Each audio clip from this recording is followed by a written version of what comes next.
Selamat pagi, Bapak Ibu. Selamat datang di breakout room nomor 1 yang Pagi. secara khusus kita nanti akan membahas pengisian SPT khususnya untuk karyawan, direktur. Jadi yang utamanya jenis penghasilannya adalah dari gaji. Ya, sambil menunggu yang lain, mungkin pertama-tama saya akan kenalkan narasumber kita hari ini adalah Kak Ika Francisca dari One Tax Consultant. Beliau adalah konsultan pajak tingkat C yang berpengalaman sudah sejak lama ya, sejak 2004. Beliau spesialisasinya adalah di tax due diligence, accounting service, tax planning, tax compliance, tax audit, ya semua yang berhubungan dengan tax. Jadi beliau sebelum di One Tax Consultant, Kak Ika ini bekerja di EY, di Ernst & Young, dan juga selain sebagai profesional, Kak Ika ini juga adalah dosen di Universitas Widya Mandala dan Ubaya. Jadi hari ini kita akan dibantu oleh narasumber yang sangat berpengalaman. Jadi apabila Bapak Ibu ada yang membutuhkan informasi atau masih bingung dengan cara pengisian SPT orang pribadi, SPT tahunan orang pribadi, nanti kita akan mendengarkan pemaparan dari Kak Ika. Lalu setelah itu Bapak Ibu juga bisa bertanya secara langsung dengan menuliskan di kolom chat ya. Nanti kita akan berusaha untuk jawab satu persatu. Baik, mungkin kita akan tunggu 1-2 menit sampai semua peserta masuk.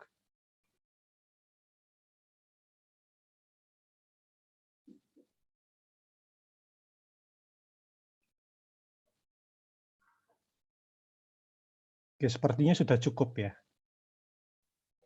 Sepertinya sudah cukup.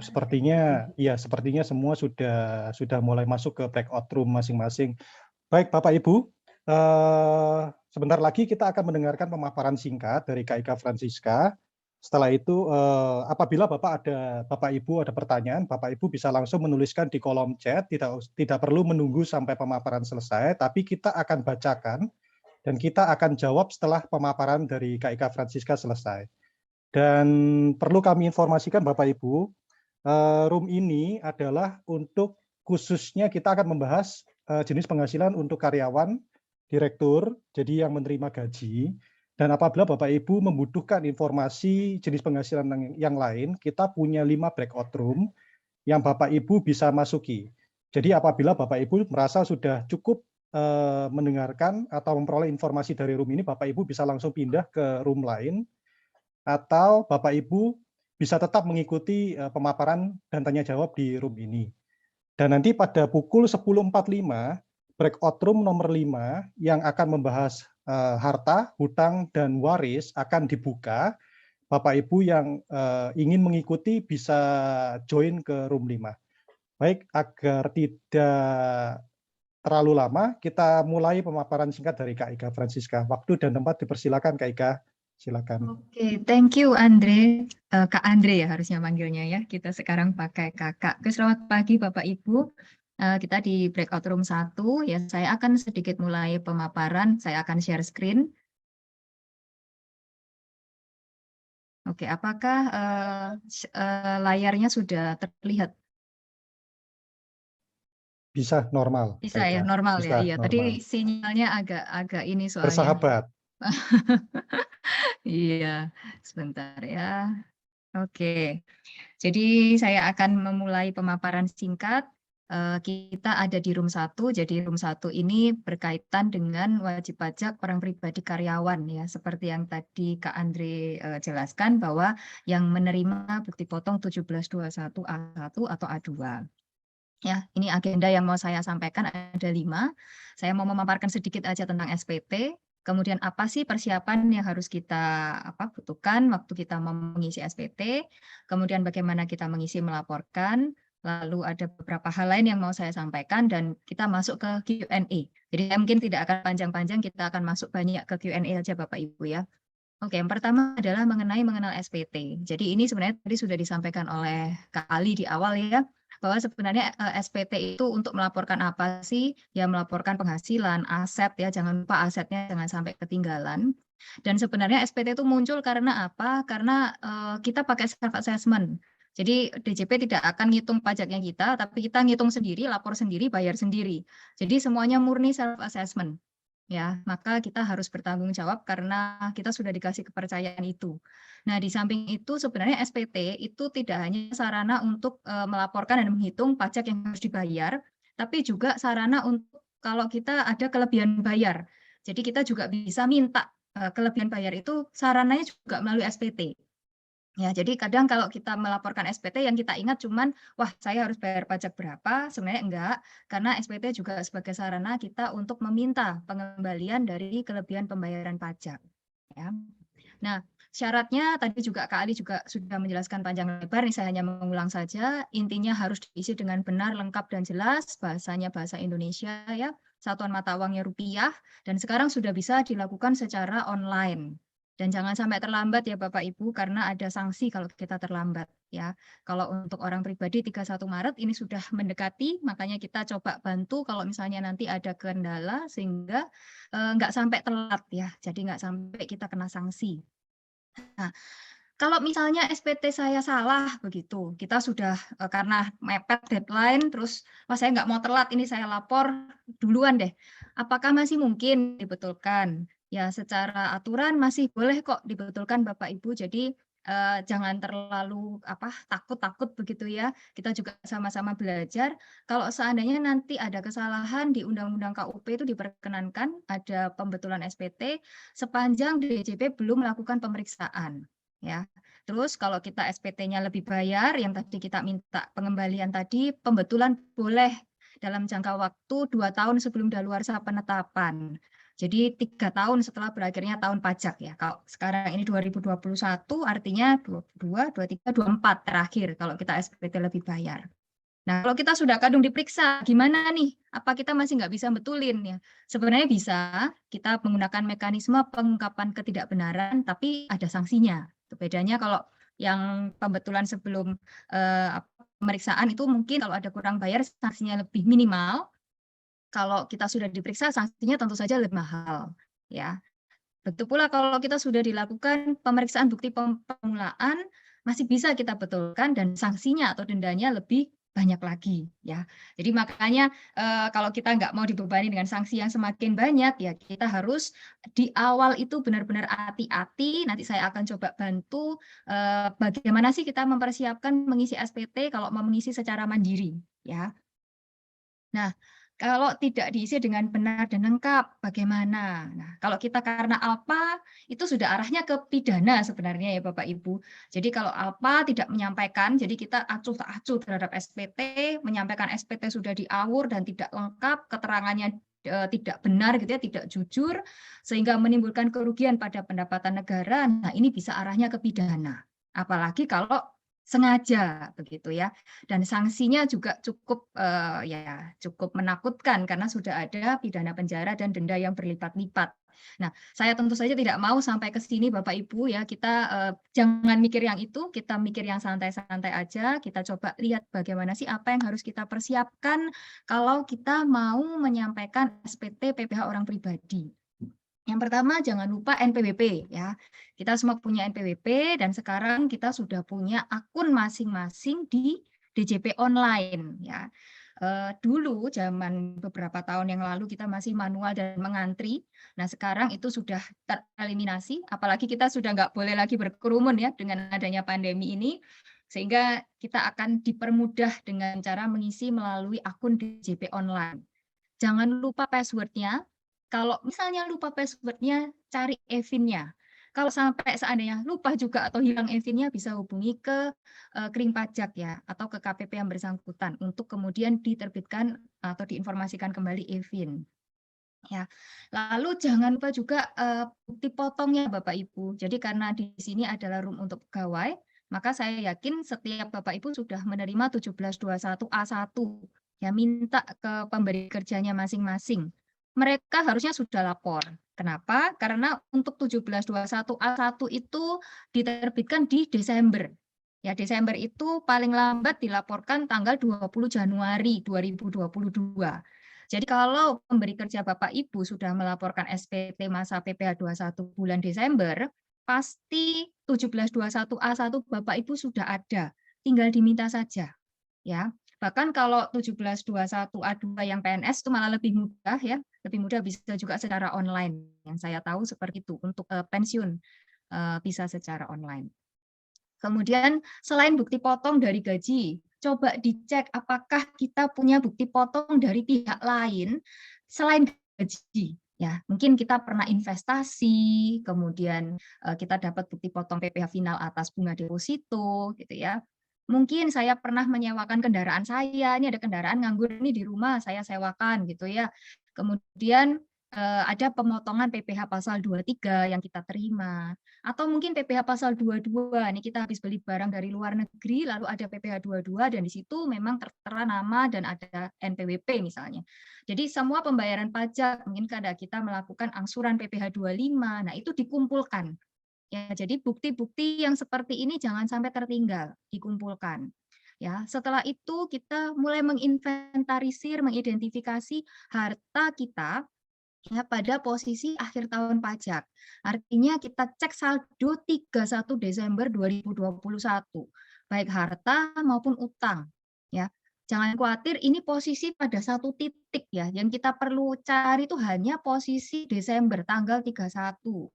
Karena seringkali juga klien tuh nanya ke saya, "Aduh, ini saya mutasinya keluar masuk nggak karu-karuan." Nggak usah khawatir, yang perlu kita siapkan hanya posisi 31 Desember saja, ya, seperti itu. Lalu coba cek tanggungan kita siapa, ya. Paling gampang ceknya dari kartu keluarga. Ya, jadi tanggungan ini yang diperkenankan adalah sebenarnya satu garis lurus ya, bisa orang tua, bisa anak, dan maksimal 3. Ya, jadi dicek di kartu keluarga kalau keluarganya keluarga besar dan isinya banyak ya, yang boleh secara pajak hanya 3. Ya, seperti itu. Lalu coba cek apakah ada pembayaran zakat atau sumbangan keagamaan lain kepada badan keagamaan tertentu yang memang diperkenankan oleh pemerintah untuk menjadi pengurang. Ya. Lalu, nah yang ke-9 ini yang saya mau coba memberikan sedikit pencerahan ya, bagaimana sih kita ya, ini saya mau kasih sedikit bocoran, konsultan juga kalau membuat kertas kerja itu kayak apa, sehingga setidaknya Bapak Ibu juga bisa membuat secara mandiri, secara sederhana, jangan sampai nanti kita terbelit masalah SPT-nya salah, tidak lengkap, tidak benar, sampai harus sanksi menanti. Ya. Nah, sebelum saya masuk ke ilustrasi, ini adalah tahapan ya. Mungkin ada banyak tahapan di sini, tapi yang pasti apa yang harus kita siapkan pertama, kalau saya itu biasanya melakukan identifikasi dulu dari harta dan kewajiban atau utang. Jadi kalau saya ketemu klien untuk menyusun SPT tahunan, biasanya yang kami minta itu adalah harta dan kewajiban atau utang akhir tahun. Jadi coba diingat-ingat harta saya apa saja, utang saya ada atau tidak per 31 Desember 2021. Cara yang paling gampang kita minta ke bank kalau kita punya rekening. Mereka sudah sangat-sangat membantu dengan memberikan portfolio. Ya, jadi kalau seandainya kita tidak ingat ya rekening kita di mana saja, saya pernah taruh uang di mana saja, hampir semua bank ya sudah bisa diminta portfolio 1 tahun, ya kita bisa memetakan harta kita di mana. Ya, lalu mungkin kalau kita pernah investasikan ke instrumen yang lain ya, coba kita hubungi manajer investasi yang terkait ya, biasanya mereka ada semacam CS-nya begitu, mereka pasti sangat membantu kita kok. Mereka akan memberikan saldo-saldo yang kita punya sehingga kita ingat ya. Setelah kita identifikasi seluruh harta per 31 Desember 2021 ya, yang perlu Bapak Ibu lakukan adalah lihat SPT tahun lalu. Ya, jangan sampai SPT tahun lalu itu dibuat bungkus kacang ya. Jadi SPT tahun lalu kalau sudah ada dilihat. Lalu dilihat hartanya tahun lalu sebagai basis saldo awal. ya. Apalagi sekarang sudah kita bisa lakukan secara online dan itu pasti disimpan dalam bentuk soft copy, tentunya untuk, berkas itu hilang atau dijadikan bungkus kacang itu sudah sangat minimal ya. Jadi kita nanti akan punya basis saldo awal dan kita punya basis saldo akhir. Oke, itu sangu kita dulu nomor satu dan 2. Setelah itu Bapak Ibu kumpulkan semua penghasilan. Nah, saya nggak ingat ini penghasilan, saya cuma ingatnya gaji gitu ya. Nah, kalau kita mau mengumpulkan penghasilan, ingat yang tercatat ya. Yang tercatat artinya yang dipotong dari pihak lain. Contoh, kalau kita karyawan, kita punya 1721A1 ya, atau 1721A2 untuk PNS. Kemudian 1721-7 kalau kita terima pesangon ya. Jadi coba dikumpulkan, diminta, diingat-ingat saya terima pesangon enggak. Kalau saya terima, minta bukti potong dari pemberi pesangon. Ya, lalu ada bukti potong 172116.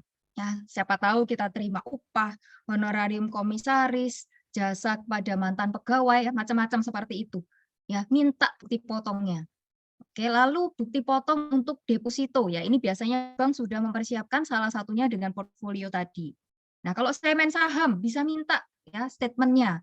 Tiap akhir tahun mereka akan memberikan, termasuk kalau di dalamnya terdapat dividen yang dibagikan ya. Lalu kalau saya punya tanah bangunan, lalu saya jual, nah, bukti bayarnya, akta jual belinya dikumpulkan. Begitu pula kalau sewa ya, bukti setornya, bukti potongnya dikumpulkan.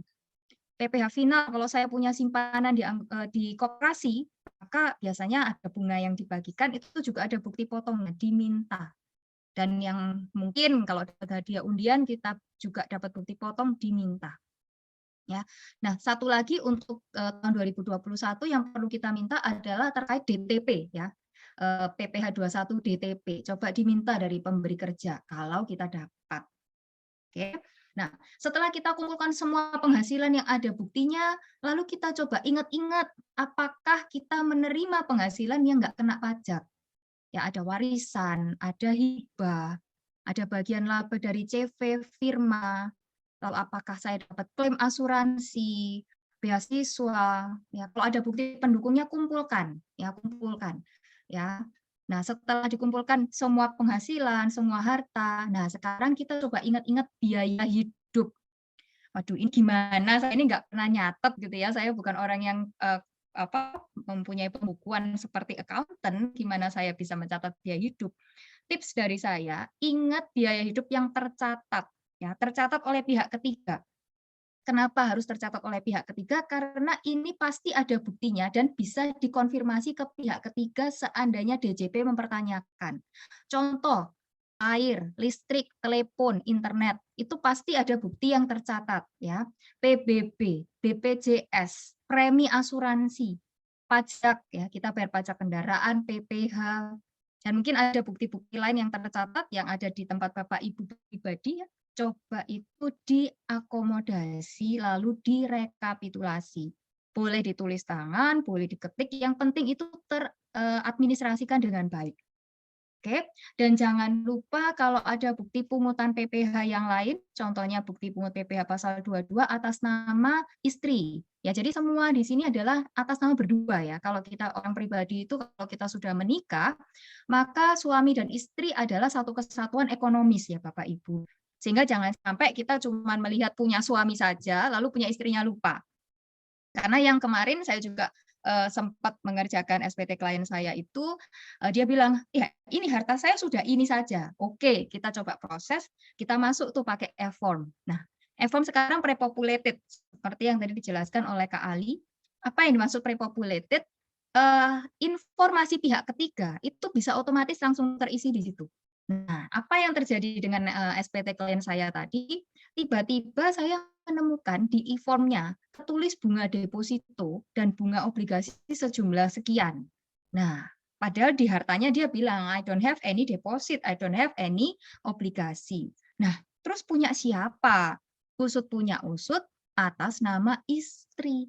Ya, jadi ternyata dia tidak aware bahwa istri itu juga hartanya perlu dimasukkan. Padahal kita sudah info, ini punya suami dan istri begitu. Ya, jadi jangan sampai atas nama istri atau mungkin atas nama suami yang tidak masuk ke situ menjadi kemudian bumerang karena di SPT sudah pre-populated. Ya. Nah, lalu yang ketujuh yang saya juga mau ajarkan tipsnya, kita lakukan analisis, baru kemudian kita hitung PPh terutang. Ya. Oke, sebentar, saya akan lanjut next slide. Nah, ini ilustrasi yang biasanya kami pakai Bapak Ibu. Setelah kita identifikasi ya kita akan menemukan seperti ini. Ya, jadi tadi step 1 kita identifikasi harta 2021. Ini contoh ya, ini contoh. Lalu di tahun lalu saya punyanya ini. Nah, ini sudah kelihatan ada peningkatan tuh. Dari 1,7 jadi 1,8.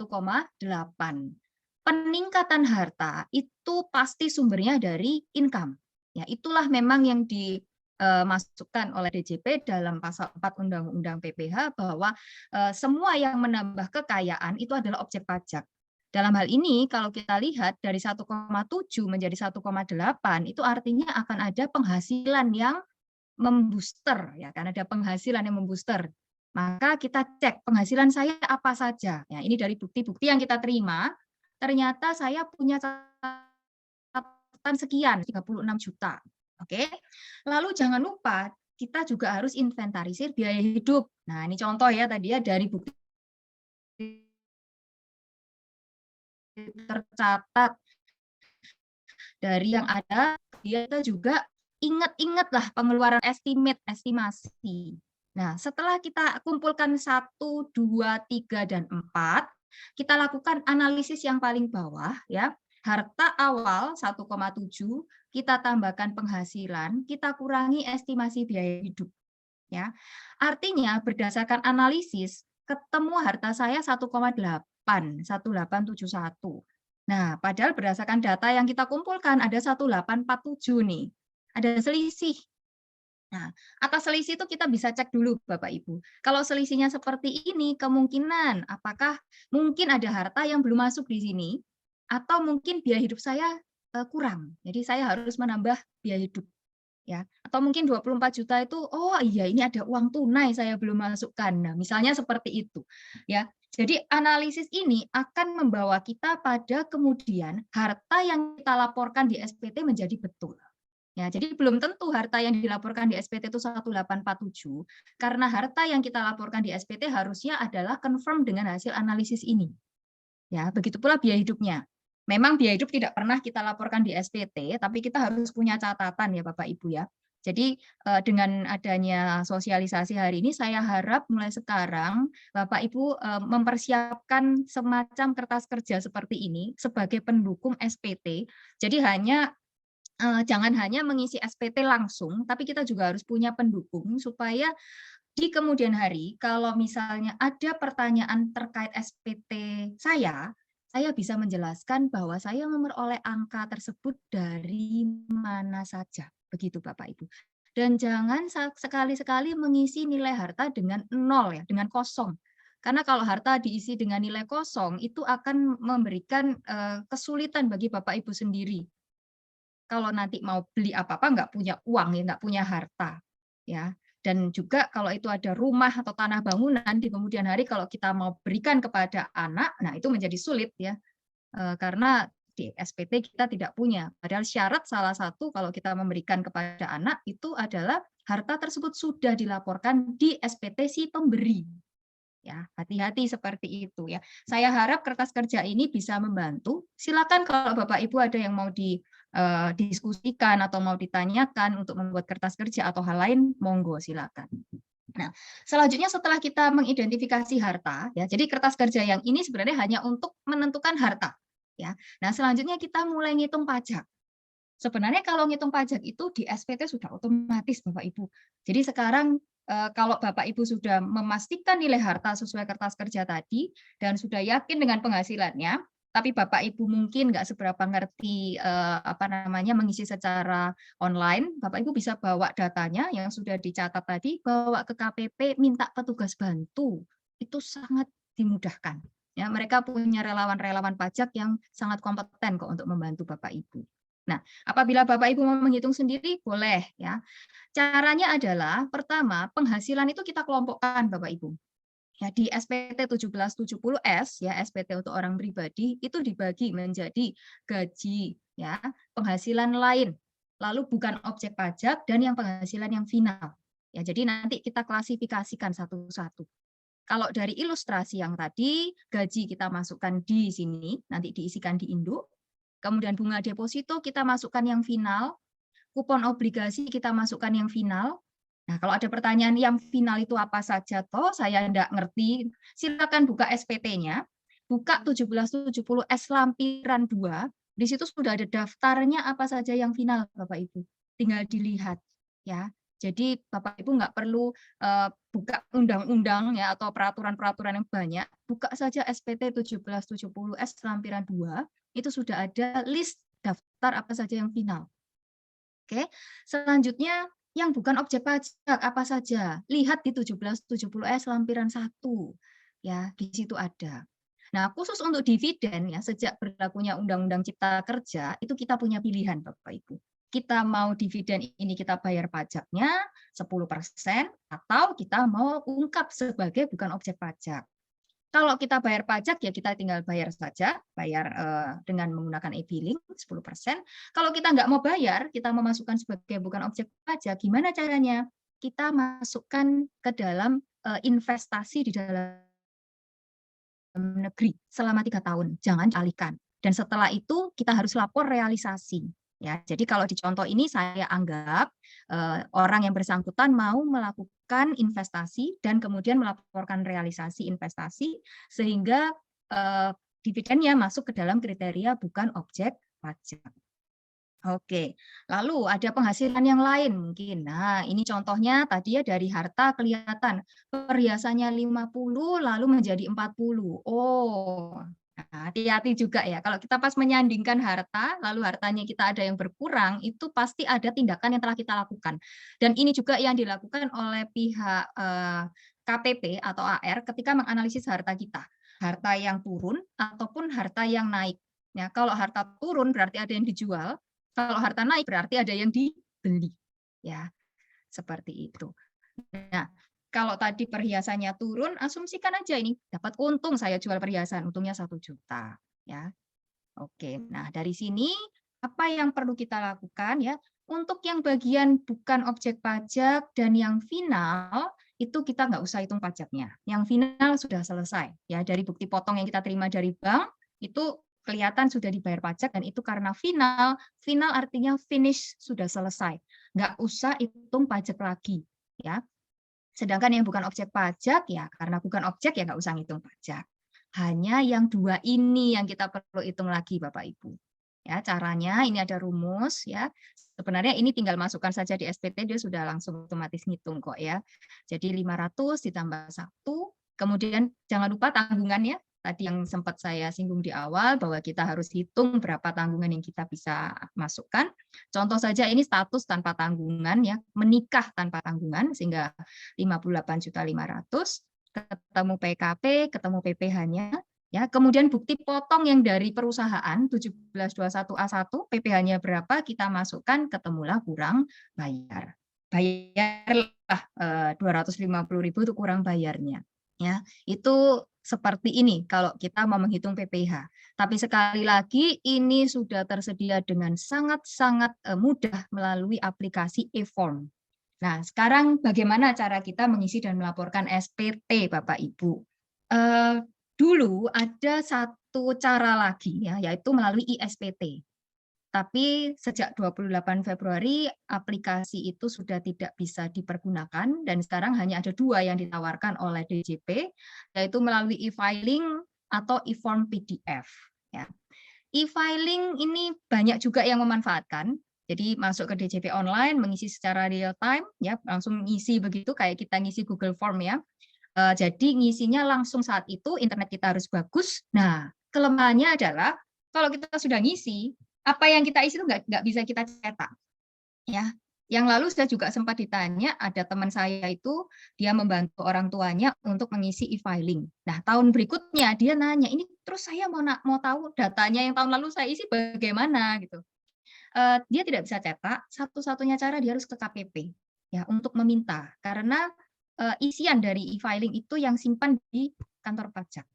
Nah, kalau kami merekomendasikan Bapak Ibu menggunakan yang e-form PDF. Karena kalau e-form PDF itu kita bisa mengisi secara offline ya. Jadi kita unggah dulu, lalu kita dapat filenya, kita isi tidak secara real time, kita bisa isi sambil offline, kita bisa ubah gitu, bisa save, lalu kemudian wah ini salah, kita isi lagi. Nah, kalau kita sudah yakin betul, kita bisa submit dan itu tidak sulit untuk submit. Nah, setelah selesai output-nya bisa dicetak dan juga bisa disimpan.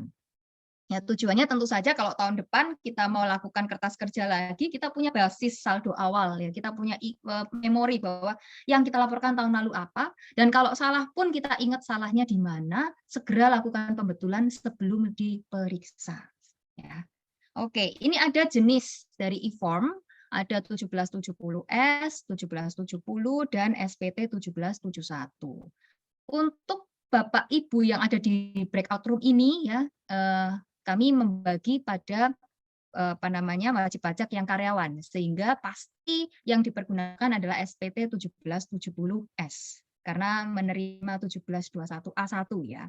Di samping juga menerima penghasilan dalam negeri, mungkin dari investasi seperti yang tadi deposito, obligasi gitu ya, kena PPh final. Nah, itu sarananya 1770S Bapak Ibu.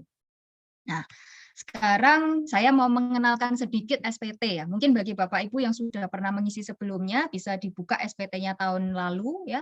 SPT 1770S ada 4 lampiran. Induk di halaman yang pertama, lampiran 1 di halaman kedua, lampiran kedua di halaman ketiga, kemudian perhitungan PHMT di halaman terakhir. Ya, kalau mengisi SPT itu kalau saya biasanya mengajarkan di kelas gitu biasanya mahasiswa itu supaya gampang itu mereka mengisinya dari belakang ke depan.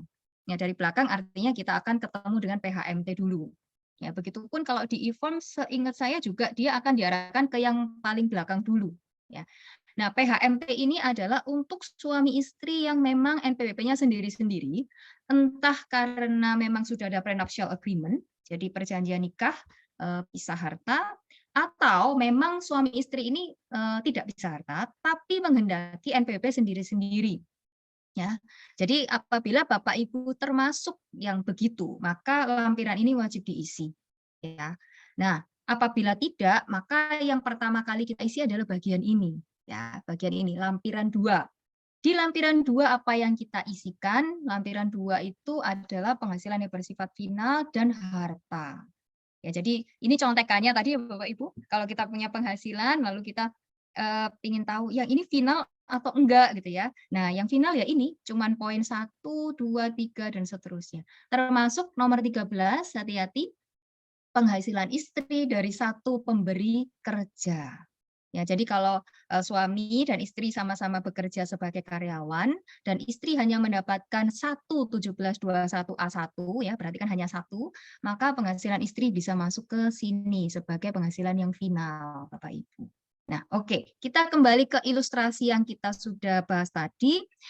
Untuk bunga deposito kita masukkan ke part ini karena dia final, kupon obligasi kita masukkan ke part ini.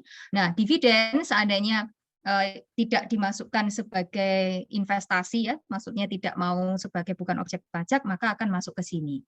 Tapi bila wajib pajak yang bersangkutan menginvestasikan dividen itu di dalam negeri dalam jangka waktu 3 tahun, maka dividennya nggak perlu masuk ke part ini. Nanti dia akan masuk di part yang lain. Ya.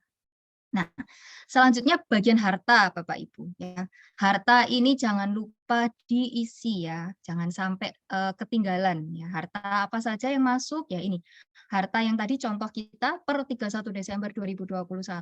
Ya, mungkin setelah kita lakukan analisis ada perubahan, ada tambahan uang tunai atau mungkin ada sesuatu yang harus kita ubah. Begitu, silakan masukkan ke part ini, jangan sampai ketinggalan. Ya.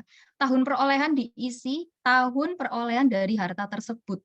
Ya, jadi kalau kita punya rumah dan rumah itu kita peroleh tahun 2018 misalnya, maka di sini harganya adalah tahun perolehannya adalah tahun 2018. Harga perolehannya misalnya, apakah harga perolehan perlu kita adjust dengan market price? Jawabannya tidak perlu. Ya, yang disajikan di SPT ini adalah basis harga perolehan awal atau basis cost. Sehingga kalau kita punya falas, rumah, tanah yang nilainya cenderung naik, kita tidak perlu adjust kok Bapak Ibu. Ya, kita cukup menggunakan nilai pada saat harta tersebut kita peroleh. Ya, berbeda dengan kalau kita di perusahaan. Kalau di perusahaan ada standar akuntansi yang harus ngikut dengan penyesuaian itu. Nah, kalau untuk pengisian SPT orang pribadi tidak perlu. Ya. Jangan lupa juga kita mengisi utang pada bagian ini kalau ada utang ya seperti KPR atau mungkin kredit kepemilikan kendaraan bermotor ya silakan diisi ya di bagian ini. Begitu pula tadi susunan anggota keluarga yang mendukung berapa PTKP yang akan kita hitung. Jadi ini jangan sampai nggak diisi juga karena nanti akan menjadi pertanyaan kalau kita mengklaim adanya PTKP tapi tidak ada tanggungan begitu. Ya, satu-satunya cara kita untuk mengidentifikasi siapa saja yang menjadi tanggungan kita biasanya menggunakan kartu keluarga. Oke. Nah, ini lampiran 1. Kalau tadi kita berbicara lampiran 2, sekarang lampiran 1. Apa saja di lampiran 1? Di lampiran 1 itu penghasilan dalam negeri yang bukan yang final ya, seperti yang contoh kita tadi kalau ada keuntungan jual perhiasan nih masuk sini. Atau mungkin kita terima bunga tapi di luar bunga deposito, di luar bunga obligasi ya, royalti, sewa yang bukan tanah bangunan ya, hadiah selain hadiah undian, atau penghasilan lain yang tidak mention di mana-mana, silakan masukkan di bagian A. Ya. Selanjutnya untuk bagian B ini adalah yang bukan objek pajak. Ya, jadi di bagian yang bukan objek pajak, kalau tadi kita memutuskan dividen untuk diinvestasikan, maka silakan memasukkan dividen di bagian ini. Ya. Konsekuensi dari memasukkan dividen di bagian ini adalah Bapak Ibu wajib lapor realisasi investasi selama 3 tahun. Ya, jadi itu adalah konsekuensi dari kita nggak usah bayar pajak atas dividen. Oke, lalu kita masukkan bukti potong ya, semua bukti potong yang kita terima yang sifatnya tidak final, kita masukkan di bagian C ini. Ya, jadi contohnya kalau di kasus kita ya 1721A1 itu masuk di sini. Seperti itu. Nah, ini sekarang induk Bapak Ibu. Induk ini sebenarnya sudah akan terisi manual ya, kecuali untuk yang gaji dari perusahaan yang di A1 itu kita isi secara manual, sementara yang lain sudah secara otomatis. Jadi dia yang auto ini sebenarnya sudah otomatis kok terisi, tinggal kemudian kita tik bagian PTKP, karena ini akan menentukan berapa tanggungan yang akan kita klaim sebagai penghasilan tidak kena pajak. Ya sesuai dengan tanggungan yang sudah kita isikan di halaman terakhir tadi di lampiran 2. Seperti itu. Nah, ini adalah SPT induk halaman 1, ini adalah SPT induk halaman yang kedua ya. Harusnya semuanya juga otomatis. Ini adalah angsuran, kalau misalnya ada kurang bayar maka kita akan menghitung angsuran untuk tahun berikutnya. Ya. Nah, kalau sudah di bagian bawah ada pilihan tanggal, tinggal diisi tanggalnya berapa, selesai, kita tinggal submit. Ya, sebenarnya tidak sulit, yang mungkin perlu sedikit menyita waktu adalah kita mengumpulkan data dan membuat kertas kerja itu. Ya, oke. Sekarang ini kalau Bapak Ibu mau melihat bagaimana mengisi e-form ya silakan. Ini ada saya berikan linknya. Slide ini nanti akan dibagikan juga ya Kak Andre ya. Jadi Bapak Ibu bisa mencoba untuk klik di situ ada tutorial secara online. Begitu pula kalau pas nanti mengisi ada error-error, nah silakan bisa dicek di situ sehingga nanti pengisiannya bisa berhasil dan submit lalu SPT-nya bisa terlaporkan. Oke, ini hal lain yang mau saya sampaikan ada 2. Yang pertama adalah jangan lupa Bapak Ibu untuk lapor realisasi dividen ya, tadi seperti yang saya sebutkan di awal. Kalau dividen itu kita putuskan untuk diinvestasikan, artinya kita mau mendapatkan benefit dividen kita nggak kena pajak, silakan lapor realisasi ya 3 tahun, dan paling lambat lapornya 31 Maret 2022 harusnya. Ini adalah tahapan cara lapor. Ya, jadi masuk ke DJP online, klik aktivasi fitur layanan dan semua tahapan yang ada di sini silakan dicoba Bapak Ibu. Enggak susah. Jadi hanya kita masuk di e-reporting investasi, kemudian kita isikan nama wajib pajak dan isikan dividennya kita berapa, apa saja begitu. Lalu investasi yang kita investasikan apa. Ya, jadi di nomor 4 ini kita akan mengisi kolom pelaporan yaitu laporan investasi. kita bisa tambahkan ya, kita tambahkan di situ apa saja yang mau kita investasikan. Ya, setelah itu kita submit, selesai. Ya, jadi sangat dimudahkan. Tapi jangan lupa untuk lapor 3 tahun ya. Jadi kalau tahun ini lapor, tahun depan juga harus lapor, tahun depannya lagi juga harus lapor. Ya, seperti itu.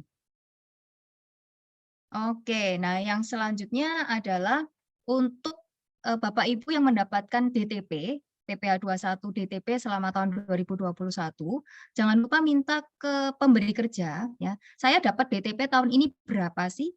Nanti PPh 21 DTP itu akan masuk sebagai bukan objek pajak di SPT ya.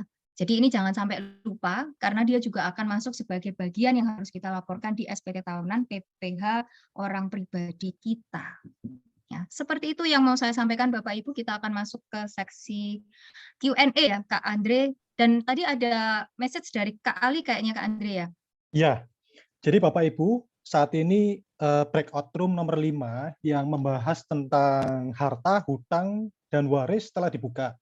Jadi bagi Bapak Ibu yang ingin mengikuti bisa join ke breakout room nomor 5 atau yang masih ingin mengikuti tanya jawab di sesi ini di breakout room nomor 1 juga bisa stay di breakout room nomor 1. Baik, terima kasih Kak Ika Francisca atas pencerahannya yang sungguh luar biasa nih sampai terang benderang nih.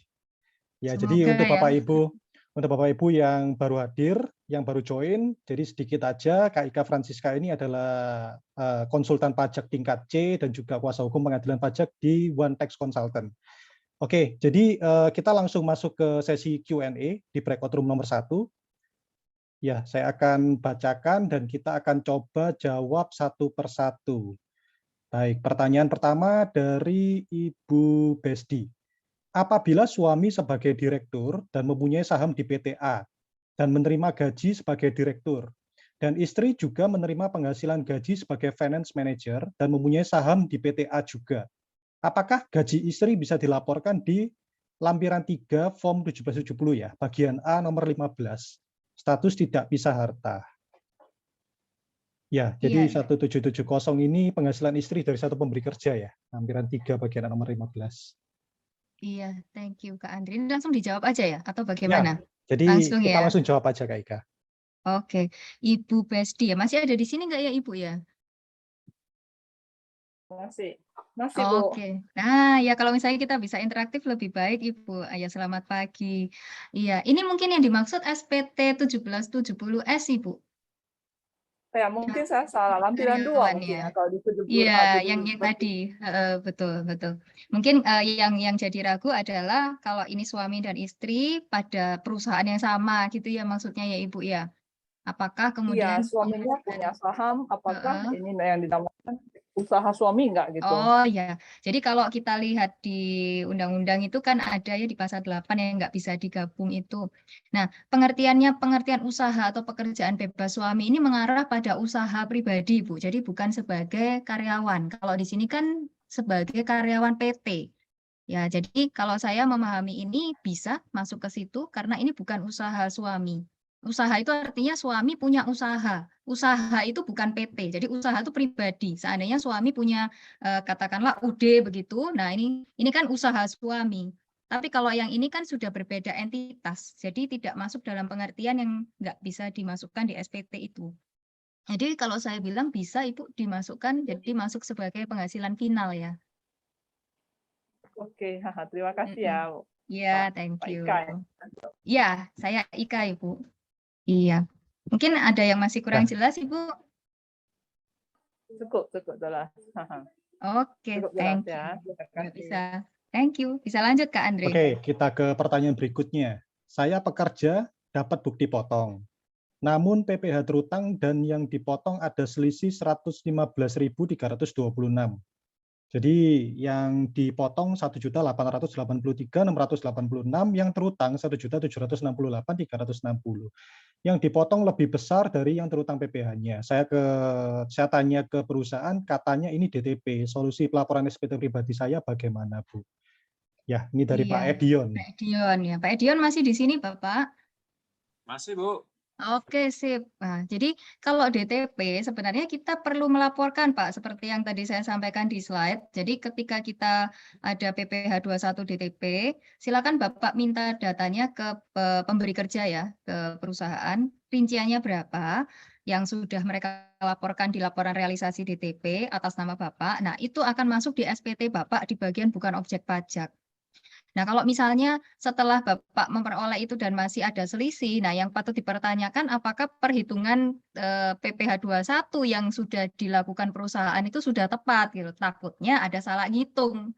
Nah, kalau memang ada salah perhitungan di SPT 1721, ya harusnya perusahaan bisa melakukan pembetulan SPT. Jadi tahapnya itu dulu ya Pak ya. Satu, coba tanyakan realisasi DTP atas nama Bapak dulu, lalu coba dihitung lagi. Kalau memang itu sudah betul ya sudah. Tapi kalau masih salah ya mungkin ada kesalahan Yang perhitungan di saya perusahaan. 115 itu, Bu. Iya, 115 itu. Nah, jadi iya. gimana? Karena Iya Pak. 7 yang Mm-mm. 1,8 yang saya tanya Mm-mm. itu realisasinya yaitu 115 itu dibilang Ibu. Nah, itu. Mm-mm. Mm-mm. Jadi Mm-mm. maksud saya pertanyaan saya Mm-mm. yang 115 itu saya masuk Mm-mm. ke mana Ibu? Itu apa di kolom halaman 1770 lembar 2 atau gimana ya, Pak? Itu masuk di yang tadi Bapak, yang coba saya share screen lagi ya Pak ya. Tapi angkanya sudah betul Pak ya. Ya, sudah saya tanya Ibu. Itu beda Oke. itu 115 itu dibilang realisasinya Bu intinya. Oh ya, jadi masuk di sini sebentar saya. Ups, sebentar ya. Jadi kalau nggak terhutang dipotong kan selisih kan jadi pusing ya Bu. Jadi nanti jadi ada lebih yang bayar. Enggak. Kalau yang DTP masuk di sini Bapak. Yang Masuk di mana? bukan objek pajak Pak. Jadi di bagian penghasilan yang tidak termasuk objek pajak, di penghasilan lainnya di sini. Oh, iya. Tapi pastikan nilai yang dilaporkan oleh pemberi kerja waktu di laporan realisasinya benar sama Pak ya. Soalnya kan mereka juga harus lapor ke DJP kan atas nama Bapak, DTP-nya berapa begitu loh. Jadi biasanya kita minta ke perusahaan sih listnya berapa yang atas nama saya aja gitu. Nah, nanti nilainya masuk ke situ. Jadi jenis penghasilan saya masukin ke kolom yang 6 ya Bu ya, penghasilan Ya. lain. 115 itu. Iya, bukan objek pajak, Pak. Jadi nanti ini terintegrasi ke 1770 Bu, ya enggak? 1770S Bapak, ke SPT pribadi Bapak. Itu poin berapa Ibu kalau dengan Di sini, ya ini kan SPT Pak. Ini SPT 1770S, masuk di bagian B, penghasilan yang tidak termasuk objek pajak, di poin 6. enggak S, saya harus pakai 1770. Oh, sama saja. Kalau 1770, Bapak tinggal ambil yang di bagian bukan objek pajak. Lampiran berapa ya Kak Andre ya? Saya nggak hafal. Lampiran 2 mungkin ya? 17 70. bukan objek pajak itu lampiran 3. Di 1770 lampiran 3 bagian B. Itu. Nanti. Itu Bapak. Itu Ya, Bapak. Jadi saya masukin selisihnya 115 itu Bu ya. Berarti misalnya Ya. saya data ini. Ya. Jadi Ya. itu nanti terintegrasi ke induk. Iya, kalau ke induk tidak Bapak, karena kan tidak dihitung pajaknya. Kalau masuk ke induk artinya Bapak harus bayar pajak dong. Ini kan non taxable, nggak kena pajak. Nggak termasuk pajak. Cuman ya itu Bu, dengan dia yang terhutang sama yang PPh terhutang dengan terhutang juga kan yang dibayar potong, cuman ya beda itu juga Bu intinya. Iya, saya ada kecurigaan begini sih Pak. Mungkin ada kesalahan perhitungan gitu. Jadi tidak hanya semata-mata karena DTP. Jadi selain Bapak memperoleh nilai DTP-nya, coba di cross check ulang saja apakah memang perhitungan PPh 21-nya sudah betul gitu loh. Kalau dari masukan di sih terhutang sama jumlah terhutang sih 1,7. Iya, biasanya jumlah terhutang dan yang itunya sama, harusnya Speaker, sama. mic di sini. Ya, seharusnya sama ya. Saya tanya di selisih DPT aja, jadi ada bingung. Itu sih Pak. Kalau DTP ya dimasukkan ke bagian yang bukan objek pajak Pak. Pak Edion. Iya. Iya. Kakak ini Kak bisa dikit. Itu buat ngomong. Kayaknya ada yang belum mute ya, Pak Endro Iya. Harsono ya. Iya, Oke, sudah. sudah. Oke. Ibu, ya. Iya, Pak Edion, sama-sama, Bapak. Oke, Ya, ya, kita Kak ke Andre. pertanyaan berikutnya. Dari Pak Yuda. Izin bertanya, sebelumnya NPWP istri beda dengan saya, dan sekarang NPWP istri sama dengan NPWP saya sebagai suami. Cara pengisiannya bagaimana dan di kolom mana? Terima kasih. Oke, Pak Yuda masih ada di sini, Bapak? Masih, Bu. Oke, siap. Iya. Jadi ini dulu istri dan suami berbeda NPWP, sekarang istri sudah nggak Iya. melanjutkan NPWP-nya jadi satu. Ya jadi satu, Iya. Pak. Kolomnya sama. Jadi kalau Bapak memasukkan harta, ya harta istri juga masuk di situ. Heeh. Penghasilan juga sama, masuk kalau istri pegawai hanya bekerja di satu perusahaan, Bapak bisa masukkan di bagian yang tadi, yang final. Sebentar. Ini istri pekerjaannya apa, Bapak? Pegawai, sama pegawai. Ya. Kan dulu kan ceritanya kan istri kan sendiri, ngapung sendiri lah. Sekarang kan NPWP-nya sama. Nah, saya bingung saya masukkan di sebelah mana. Oh ya, kalau hanya pegawai bekerja di satu perusahaan, penghasilan istri masuk di sini, Bapak, di 1770S, bagian A, nomor 13. Nomor 13. Oh, iya. Masuk situ. Lalu harta istri jangan lupa digabung ya, Pak, ya, ikut ya. Oh ya, saya tadi juga ada pertanyaan kedua itu kan, kan ada rumah itu atas nama istri, apakah perlu masuk ke tempat saya? Soalnya dulu nggak saya masukkan. Soalnya atas nama istri. Oh, gitu. Iya, harus masuk, Pak. Dulu istri kan punya NPWP sendiri. Nah, ketika istri punya NPWP sendiri kan dia juga sudah laporkan hartanya tadi kan. Nah, itu sekarang tinggal dimasukkan aja. Oh, gitu. Seandainya nanti seandainya nanti ada pertanyaan ketika kita melakukan analisis harta atas nama Bapak tiba-tiba besar. Nah, ada penjelasannya itu karena dulu punya istri punya NPWP sendiri, sekarang kan sudah nggak ada. Ini digabungkan jadi satu dengan suami. Nggak masalah kok. Karena secara pajak itu suami istri kesatuan ekonomis, Pak. Jadi nggak terpisah-pisah gitu loh. Satu jadi satu. Ya, apa yang sudah disatukan kan, jadi satu terus gitu. Gitu, Pak. Ya, terima kasih, Bu. Oke, sama-sama, Pak. Kayaknya ada yang raise hand tadi ya. Oh, sudah nggak? Oke, ya, saya kembalikan. Selanjutnya dari Pak Go Stefanus. Selamat siang Kak Ika. Saya mau tanya, pada tahun 2021, bulan Januari sampai Oktober, saya masih usaha sendiri, UMKM ya, Bu. Akan tetapi karena pandemi yang tidak kunjung selesai, pada bulan November 2021, saya memutuskan untuk menutup usaha saya dan saya kembali menjadi karyawan swasta hingga sekarang. Ya, saya mau tanyakan, untuk pelaporan SPT tahunan, saya termasuk jenis SPT yang mana? Apakah saya menggunakan 1770, 1770SS, atau 1770S? Mohon info dan penjelasannya, Kak Ika. Terima kasih. Oke, thank you, Pak Gus Stefanus ya. Masih di sini, Pak Stefanus? Masih, Kak. Oke, ya. Jadi kalau kita lihat SPT itu kan pelaporan selama periode 1 tahun pajak ya, Bapak. Jadi dari Januari sampai dengan Desember. Maka kalau seperti itu di periode 2021, Bapak masih sebagai UMKM. Nah, UMKM itu SPT-nya 1770. Jadi silakan pakai SPT untuk UMKM. Nanti gaji dari sebagai karyawan yang sudah diterima sejak November juga dimasukkan di situ. Jadi kalau kita sebut SPT 1770 itu yang paling super ya, karena dia mengakomodasi semua, mulai dari penghasilan usaha, penghasilan pekerjaan bebas, maupun penghasilan dari pegawai. Seperti itu, Pak Stefanus. Baik, terima kasih, Kak. Siap, oke. Baik, terima kasih Pak Stefanus. Selanjutnya dari Ibu Permata Ayu. Saya seorang karyawati pegawai swasta dengan status menikah, mendapatkan bukti 1721A1. Untuk pelaporannya, saya gabung dengan suami saya. Di SPT-nya suami, penghasilan saya dimasukkan ke final, ke bagian penghasilan istri dari satu pemberi kerja. Nah, kalau ternyata tahun ini saya dapat 2 penghasilan dari tempat lain, jadi penghasilan berupa gaji 1721A1 dan 1721/6, dilaporkan di sebelah mana? Apakah 2 penghasilan diakui penghasilan suami? Lalu PTKP-nya menjadi KI1, berarti dia sendiri, suami 54 plus istri 54 plus anak 4,5. Apakah betul? Ya, Kak Ika. Oke, Ibu Permata Ayu. Ibu Permata masih di sini, Ibu? Iya, Bu, saya masih di sini. Iya, Kak, saya masih di sini. Iya. Ibu, ini yang menerima 17.216 itu atas penghasilan apa ya, Ibu ya? Narasumber, mengisi sebagai narasumber.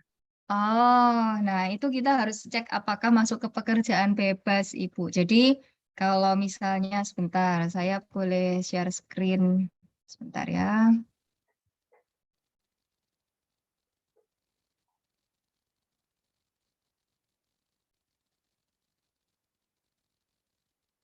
Nah, ini bisa kelihatan.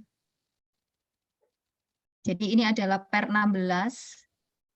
Mungkin bisa kelihatan nggak ya Kak Andre ya yang saya share? Bisa, normal Kak Ika. Normal, oke. Sudah kelihatan. Siap. Nah, jadi kalau kita lihat di sini, pengertian salah satu sebagai pekerjaan bebas itu narasumber masuk, Ibu. Jadi, khawatir saya, Ibu nggak bisa lagi menggunakan 1770S karena ada pekerjaan sebagai narasumber itu. Ya, jadi di sini kan ada di nomor 4 ya.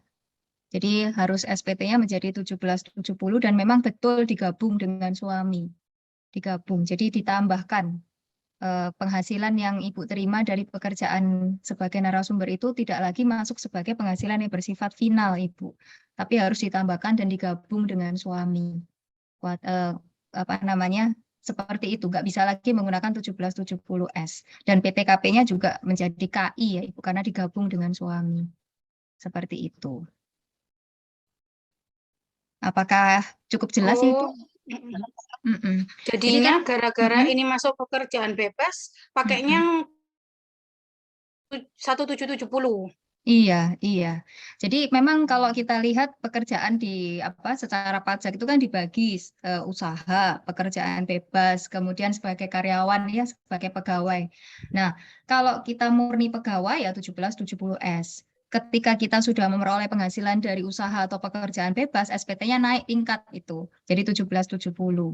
Dan kalau istri dan suami penghasilannya dilaporkan pada satu SPT yang sama, maka ketika suami dan ketika istri itu tidak hanya bekerja sebagai dari satu pemberi kerja saja, maka penghasilannya akan digabung dengan suami. Ya, jadi kan ibu sebagai pekerja bebas sekarang. Nah, karena itu maka penghasilan ibu jadi harus digabung dengan suami. Gitu, Ibu. Apakah jelas Ibu yang saya sampaikan? Oke. Berarti saya pakai yang SPT 1770, terus nanti saya milihnya PTKP-nya ini ya, digabung ya, KI. KI. Iya, digabung. Berarti saya keluar punya I sendiri ya. Oke, ya, terima kasih, Kak. Iya, iya. Oke. Ya, pertanyaan selanjutnya dari Siana Salsabila. Izin pertama, jika di tahun 2020 dapat bukti A1 dan 2021 itu menganggur tidak dapat penghasilan, berarti lapor SPT 1770S-nya nihil? Iya, selamat pagi Ibu. Ibu Siana, Ibu ya? Bisa mungkin unmute Ibu? Masih di sini? Iya. Masih. Jadi Ibu menerima penghasilan di 2020, tapi di 2021 tidak ada penghasilan sama sekali. Iya. Ya, SPT-nya betul nihil Ibu, tapi jangan lupa harta tetap dilaporkan ya. Mungkin yang dimaksud A1 tidak terima, tapi kalau kita lihat harta kan pasti kalau masih ada investasi yang kemudian menghasilkan penghasilan pasif seperti bunga deposito itu kan masih ada yang mesti dilaporkan, Bu Siana. Oh iya Bu, kalau misalnya ada penghasilan dari Januari misalnya sampai Maret itu tetap dimasukkan, Kak? Oh iya, tetap. Karena ya tadi kita menganut 1 tahun pajak itu dari Januari sampai Desember. Sehingga kalau kita dari selama 12 bulan itu masih terima penghasilan di beberapa bulan, ya pada saat beberapa bulan itu harus dilaporkan. Oh gitu, baik. Terima kasih, Ibu. Iya, sama-sama. Baik, ke pertanyaan selanjutnya dari Bapak Krisnata Dwi. Selamat pagi, izin bertanya. A. WP orang pribadi karyawan, status SPT-nya lebih bayar. Ingin melakukan pengembalian pendahuluan pasal 17D. mekanismenya seperti apa? Konsekuensinya bagi WP seperti apa? Mungkin dijawab dulu, Kak Ika, atau ke pertanyaan B? Lanjut aja, nanti jadi Ya, satu kesatuan Oke, kayaknya ya. poin B. Apakah boleh tidak melaporkan seluruh PPh 21 yang telah dipotong dalam 1721A1? Karena jika dilaporkan semua akan menjadi lebih bayar. Oke, terima kasih. Siapa tadi yang bertanya nih Kak Andrea? Pak, ya, ini Pak Krisnata Dwi. Krisnata. Pak Krisnata mungkin bisa unmute juga, Pak Krisnata? Apakah masih di sini, Bapak? Makanya sudah pindah. Oh iya, saya kira sudah pindah. Saya bantu share screen, Pak Kris ya. Sebentar. Nah, kalau di SPT muncul LB, itu sekarang memang dimudahkan untuk pengembalian pendahuluan ya Bapak ya. Sehingga kalau kita lebih bayarnya jumlahnya kalau nggak salah di bawah 100 juta. 100 juta. Betul ya, 100 juta. Itu bisa 17D. Nah, caranya masuk di sini Pak, tinggal disilang yang di bagian ini. Di bagian 17 poin D. Nah, itu Bapak bisa langsung centang, maka otomatis nanti ada pengembalian pendahuluan. Nah, prosedurnya sangat mudah karena setelah kita melakukan pelaporan SPT ini, nanti nggak lama mereka akan menerbitkan surat keputusan untuk pengembalian pendahuluan, SKP-PKP. Setelah itu kita akan diminta nomor rekening untuk kemudian ditransfer uang kelebihannya. Ya sudah, kita berikan nomor rekening, nanti dia akan transfer lebih bayarnya kepada kita. Seperti itu. Jadi sangat mudah kok, Pak. Gitu. Apakah Cuman ada potensi akan diperiksa post ya, Pak? audit. Nah, kalau masalah post audit itu dapat, Pak. Jadi di undang-undang bahasanya dapat. Sehingga kalau misalnya Bapak melakukan pengembalian pendahuluan lalu kemudian dilakukan post audit itu masih dimungkinkan. Dan post audit itu akan bisa dilakukan sebelum SPT kita daluarsa. Jadi contoh ya, ini SPT 2021. Daluarsa penetapan itu kan 5 tahun. Jadi kita masih akan bisa dilakukan pemeriksaan sampai dengan sebelum kita daluarsa 5 tahun dari akhir tahun pajak 2021. Itu bisa. Tapi apakah bisa juga tidak diperiksa? Ya bisa juga gitu loh. Bisa juga. Yang saya mau sharing sebentar, mungkin pengalaman kemarin sepupu saya sendiri itu dia nggak sadar kalau SPT-nya lebih bayar. Jadi karena dia meminta stafnya untuk mengisi, ya mungkin stafnya juga ya main pakai Excel gitu ya, ngisi SPT-nya waktu itu masih pakai Excel Pak, masih belum online seperti sekarang. Jadi dia isi lalu lebih bayar. Nah dia nggak ngerti kalau lebih bayar itu ada konsekuensi. Dan dia centangnya restitusi Pak, nggak dipakai pengembalian pendahuluan. Nah lebih bayarnya nggak banyak, cuman sekitar nggak sampai 10 juta. Kemudian dia keluarlah surat perintah pemeriksaan, diperiksa.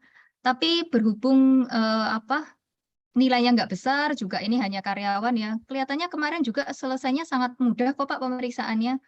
Jadi dia murni karyawan saja, dilihat juga pencatatannya juga masuk akal ya, semuanya intinya genah gitu lah Pak. Jadi pemeriksaannya tidak lama, nggak sampai 1 bulan selesai dan selesai ya, uangnya juga dikembalikan. Begitu sih Pak.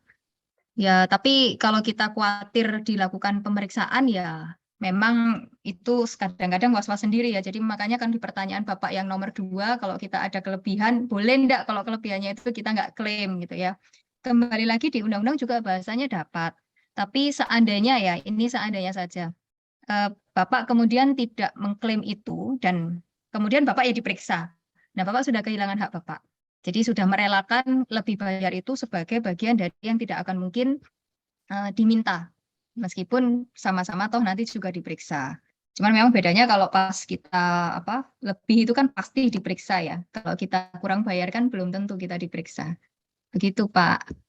Siapa tadi? Pak Krisna. Krisnata. Iya, Krisna. Mungkin ada yang mau didiskusikan lagi Pak? Kalau boleh saya mau tanya, misalkan gini, saya ada bukti potongnya PPh 21 ya karyawan, misalkan 30 juta misalkan. Karena 30 juta itu jadi LB. Saya tulis misalkan menjadi 20 juta supaya menjadi KB, apakah boleh? Itu nggak bisa karena nilai bukti potongnya kan sudah berbeda dengan apa yang Bapak miliki. Jadi bukti potong yang Bapak punya, Bapak reduce kan nilainya. Jadi biasanya sih kalau tidak diklaim semua, Pak. Tapi kalau misalnya kemudian nilainya menjadi dirubah, nah itu kan jadi ini ya, apalagi kita sudah pre-populated sebenarnya. Saya kok tidak menyarankan yang begitu ya. Gitu sih, Pak. Baik, Kak. Terima kasih infonya. Ya, thank you. Ya, ke pertanyaan selanjutnya dari Pak Yuda. Izin bertanya lagi, harta dalam bentuk rumah dan atas nama istri, apakah perlu dimasukkan dalam SPT saya? Perlu ya, ini tadi Kak. Iya, ini tadi Sepertinya sudah Pak dijawab Yuda tadi. sudah, Ya, yang Pak Yuda tadi sudah, betul, langsung ya. diskusi. Oke, kalau gitu kita ke pertanyaan selanjutnya ya. Dari Ibu Feni. Apabila bukan pegawai, jadi tidak mendapatkan gaji, penghasilan hanya dari prive CV, untuk SPT, untuk laporan SPT tahunannya menggunakan 1770 atau 1770 SS atau 1770 S. Oke, selamat pagi Bu Feni. Ibu apakah masih di sini, bisa unmute? Masih. Iya, jadi Ibu hanya menerima dari prive ya Ibu ya, tidak ada penghasilan dari gaji ya Ibu ya? Ya. Iya. Kebetulan 1770S itu bahasanya adalah yang mendapatkan penghasilan dari pemberi kerja, jadi dari gaji. Jadi kalau kasus Ibu prive itu biasanya kita sarankan untuk ke 1770. Meskipun di 1770S juga ada menu atau ada tempat untuk melaporkan ya, tapi karena itu sebenarnya adalah 1770S itu adalah ruang yang diberikan untuk melaporkan SPT pegawai, maka umumnya kita masuk ke 1770. Begitu Bu Feni. Mungkin ada yang mau ditanyakan lagi, Bu? Sudah sih. Ya, terima kasih. Oke, iya sama-sama. Terima kasih Bu Feni. Pertanyaan selanjutnya dari Pak Andi.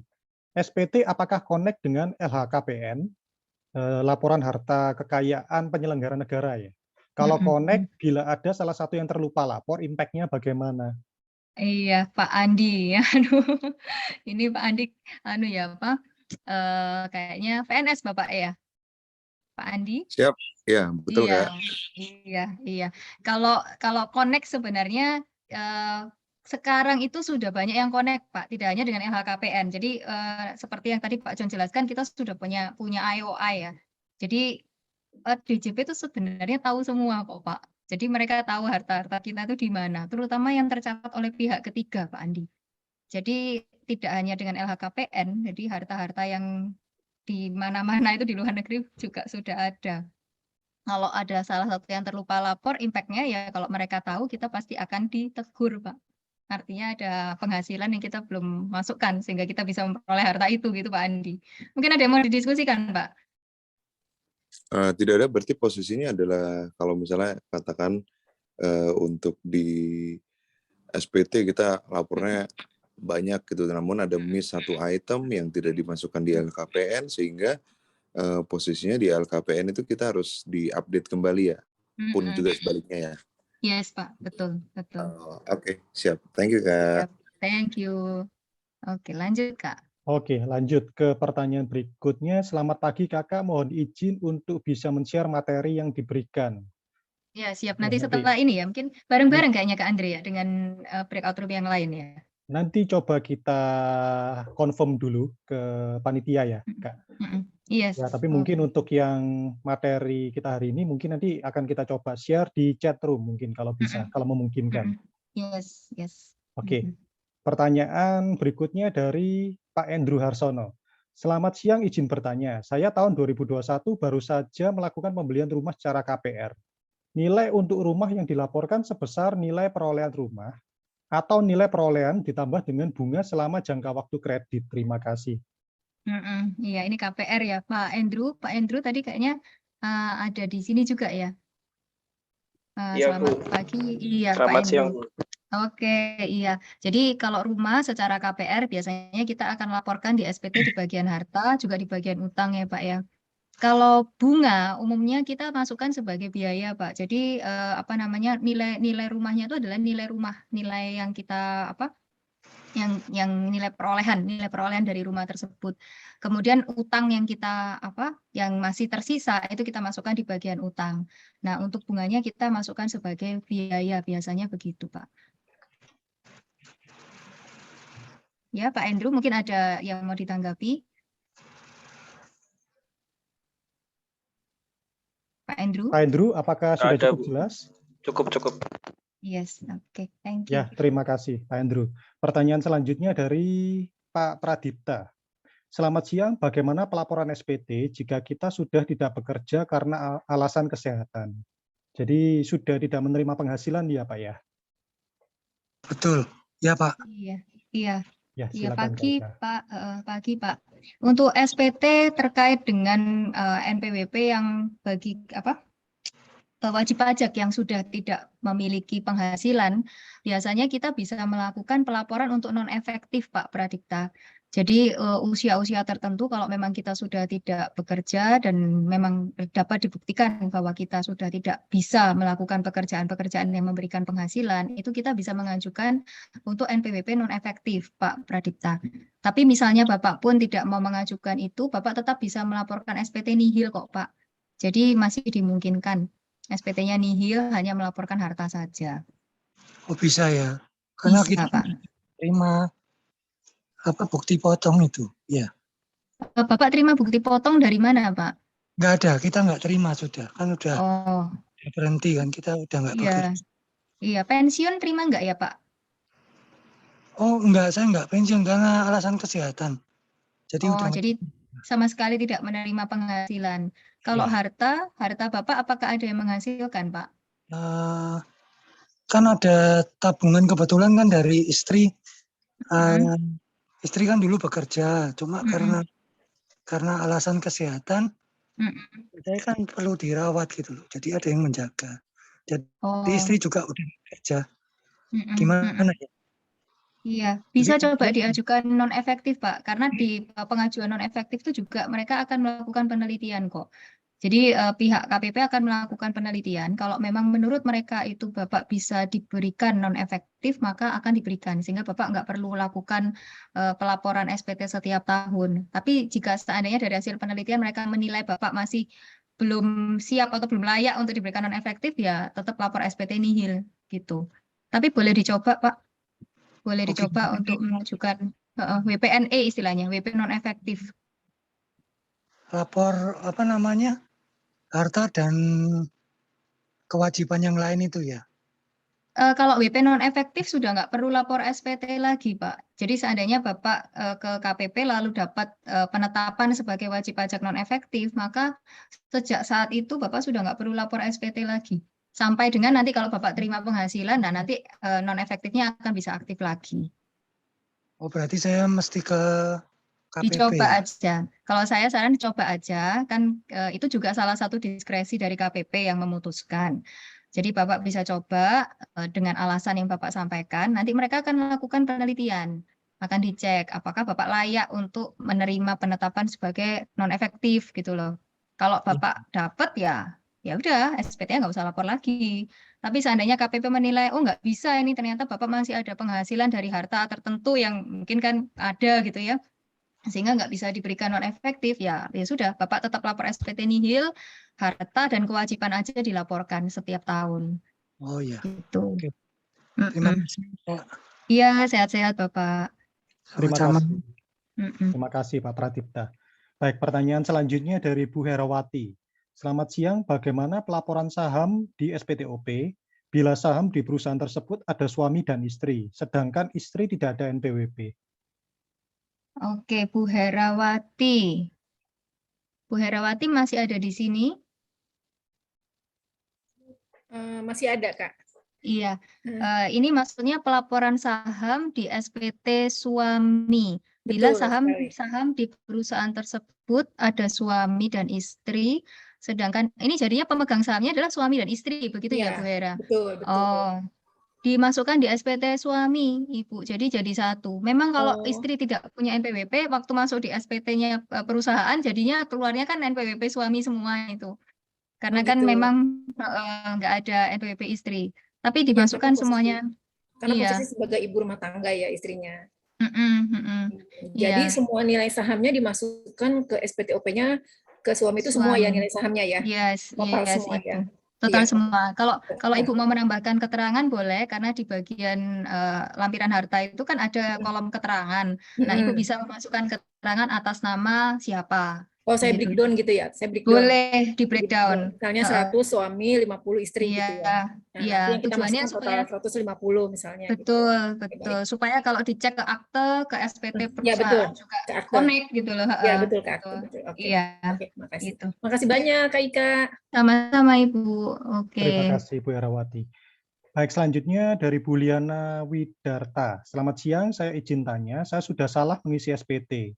Jadi KPR rumah, saya dan suami sebelum menikah, hanya diisi di bagian hutang, tapi tidak dimasukkan di harta. Lalu saat DP KPR, saya juga tidak sesuai dengan harta, karena mendapatkan sebagian DP dari suami. Saat itu posisinya belum menikah. Apa yang harus saya lakukan? Apakah saya harus pembetulan? Oke, thank you Kak Andri. Ibu Liana masih ada di sini, Ibu? Halo, iya. Halo, iya pagi Ibu. Ini SPT-nya tahun berapa ya Ibu ya? 2020. Halo, iya Ibu. Halo. Suaranya agak putus-putus, maaf. KPR-nya tahun 2020. Berarti SPT 2021 ya yang salah. Oh, SPT 2021 artinya sudah dilaporkan Ibu ini posisinya? Sorry, SPT 2020. Oh, SPT 2020.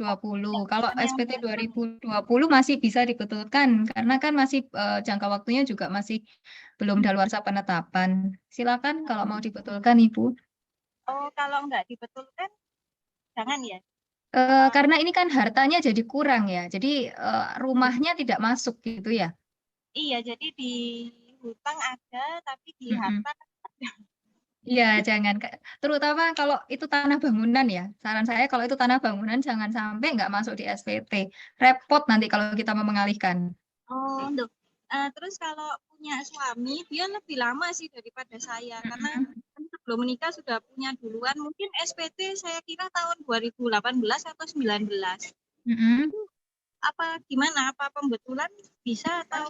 Bisa. Kalau pembetulan masih bisa. Cuman ini kan sekarang lagi ada program PPS ya Ibu ya. Kalau misalnya Ibu menempuh dengan cara memasukkan sebagai tambahan harta PPS, maka nggak usah pembetulan karena percuma pembetulannya nggak diakui. Tapi kalau memang suami tidak menginginkan untuk ikut PPS, ya silakan dibetulkan mulai dari harusnya misalnya kesalahannya dari tahun 2020 atau mungkin sebelumnya ya sesuaikan dengan salahnya tadi. Gitu. Begitu Ibu. Atau mungkin ada yang mau didiskusikan? Iya Ibu? Ini Bu, yang DP saya itu waktu KPR itu kan juga bagian berarti kan anggap aja dikasih gitu uangnya. Jadi tidak sesuai sama harta saya yang sesungguhnya kan ada tambahan. Itu masuknya di mana ya kalaupun mau dibetulkan? Itu artinya tahun berapa Ibu DP-nya? 2020 juga? 19 berarti. Oh, jadi tahun 2019 Ibu memperoleh DP dari suami, dari calon suami waktu itu. Terus yang dilaporkan di SPT apa? Enggak, saya melaporkan uang saya sendiri. Oh, jadi harta berupa rumah? Rumah atas nama siapa Ibu? Nama saya kan belum menikah. Oh, jadi rumah itu harusnya sejak tahun 2019 harus dilaporkan, tapi belum pernah dilaporkan begitu Ibu ya? Ya, sama DP-nya juga ini, maksudnya nggak sesuai sama harta yang saya miliki kayak sebelumnya. Ya, sekarang NPWP Ibu dan suami masih sendiri-sendiri atau jadi satu? Barusan dijadikan satu, tapi untuk pelaporan tahun ini masih sendiri. Oh, masih sendiri. Kalau masih sendiri mau sama saja Ibu, kalau mau menempuh pembetulan bisa. Jadi tinggal pilih kita mau menempuh jalur apa. Mau PPS, kalau PPS cukup 2020 kan, posisi per 2020 saja. Tinggal dicek angkanya, misalnya harusnya nilainya 100 gitu, Ibu baru cuma lapor 80 ya, tinggal sisa 20-nya di PPS kan, tapi bayar ya Ibu ya, bayar 14%. Atau kalau Ibu mau menempuh pembetulan, ya pembetulan sejak 2019. Gitu. Diflow-kan juga tapi ya hartanya ya. Jadi jangan sampai nanti penghasilannya kurang. Nah, kalau kurang ya sama aja bayar pajak. Pajaknya malah lebih besar takutnya. Ya, makasih. Iya, dihitung-hitung, ditimbang-timbang dibandingkan dengan PPS ya Ibu ya. Apakah lebih favorable kita ikut PPS atau pembetulan SPT? Itu Ibu Liana. Ya, makasih. Siap. Ya, terima kasih Bu Liana. Pertanyaan selanjutnya dari Bu Erlina Lim. Erlina Lina. Selamat siang, kalau PPh 21 saya ditunjang perusahaan, apakah PPh 21 DTP di 1770S tetap dilaporkan di Rinci juga? Oke, thank you Andre. Bu Erlina Lina, apakah Ibu masih ada di room ini? Ya, masih Kak. Iya, jadi ini maksudnya ditanggung perusahaan ya Ibu PPh 21-nya ya, tidak Betul. dipotong ya. Tidak. Oke. Tapi Ibu mendapatkan PPh 21 DTP, betul begitu Ibu? Betul. Iya, jawabannya tetap lapor Ibu. Jadi karena PPh 21 DTP Ibu mendapatkan uangnya kan, diberikan oleh perusahaan kan? Iya Bu. Ya, karena itu diberikan artinya Ibu mendapat penghasilan. Jadi penghasilannya masukkan di SPT di bagian bukan objek pajak. Seperti Kalau tadi PP kasusnya itu. Kalau Kenapa? PPh 21-nya tidak diberikan ke karyawan, Bu. Kan ini kan karena ditunjang ya. Jadi perusahaan tidak memberikan, itu seperti apa, Bu? Kalau seperti itu, Bu? Harusnya tetap diberikan ya Ibu ya. Jadi PPh 21 DTP itu aturannya perusahaan harus memberikan kepada karyawan. Nah, kalau yang seperti itu saya nggak bisa komen karena ada kebijakan perusahaan atau bagaimana perhitungannya saya kurang paham. Tapi diberikan Ibu. Jadi mereka biasanya punya hitungan sendiri kok. Mungkin Ibu nggak sadar kalau itu diberikan karena sudah terbiasa bahwa itu sudah ditanggung semua, itu jadi all in gitu ya. Tapi mereka punya perhitungan tersendiri kok. Dan itu harus diberikan kepada karyawan Ibu. Terus nanti di lampiran satunya itu saya rinci, maksudnya A1 yang dari dari perusahaan terus sama DTP di sana gitu ya Kak ya? Saya share screen lagi coba ya. Ini seperti kasusnya Bapak tadi kayaknya ya Kak Andrea. Sebentar ya. Oke. Jadi di bagian bukan objek pajak Ibu. Sebentar kelewatan. Nah, di sini di 1770S lampiran 1 di bagian B, ini Ibu masukkan yang DTP di bagian sini. DTP-nya doang. Ibu coba minta laporan realisasi PPh 21 DTP ke pemberi kerja Ibu, ke perusahaan. Saya dapat DTP berapa? Gitu. Karena kan dia setiap bulan pasti lapor. Lalu masukkan angkanya di sini. Nah, sementara PPh yang di 1721A1 itu masuknya di sini. Ini yang nggak DTP, jadi yang ada di A1. Yang di A1 masuknya di sini. Tapi nanti nggak sesuai Bu sama yang di A1. Kalau di A1 kan sudah include semua ya Bu, yang ditunjang. Yes, betul. Jadi yang di sini nanti akan masuk semuanya. Total PPh terutangnya itu ya harusnya include DTP ya, masuk di sini. Tapi khusus untuk DTP yang harusnya memang itu dibagikan kepada pegawai, itu haknya karyawan ya, haknya karyawan itu nanti akan masuk di yang bagian ini. Oh ya, di nomor 6 itu ya, bagian B Iya, nomor 6 ya. iya, karena dia bukan objek pajak. Iya. Terima kasih atas informasinya, Kak. Sama-sama.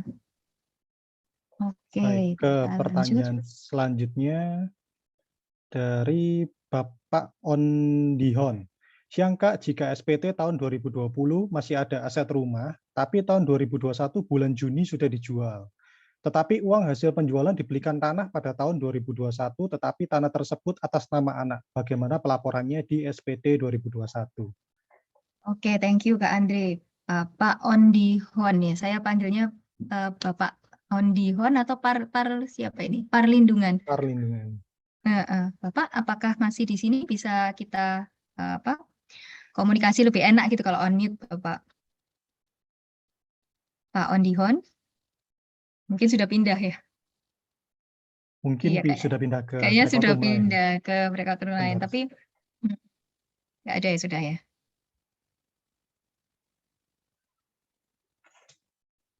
Masih ada Bu, masih ada di room ini. Oke. Saya. Iya Pak, Bapak. Ondihon ini kasusnya mirip dengan saya. Oh, dengan Pak Hans. Oke, ya mungkin langsung saya jawab kalau Pak Ondihon mungkin malu-malu untuk unmute ya. Sama kan dengan Pak Hans. Jadi gini, Kalau di SPT tahun 2020 ada aset rumah, lalu 2021 dijual.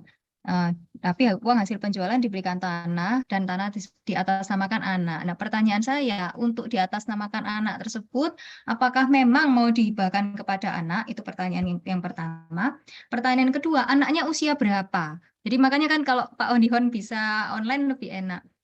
Nah, kenapa saya harus nanya gitu? Kalau ini memang dihibahkan, maka nanti kita akan berbicara tentang kasus hibah.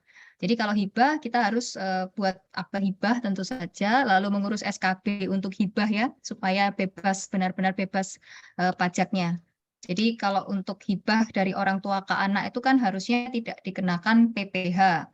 Jadi tidak ada pajak penghasilan, baik itu pada saat anak menerima maupun pada saat kita mengalihkan. Tapi dengan syarat kita harus dapat SKB dulu.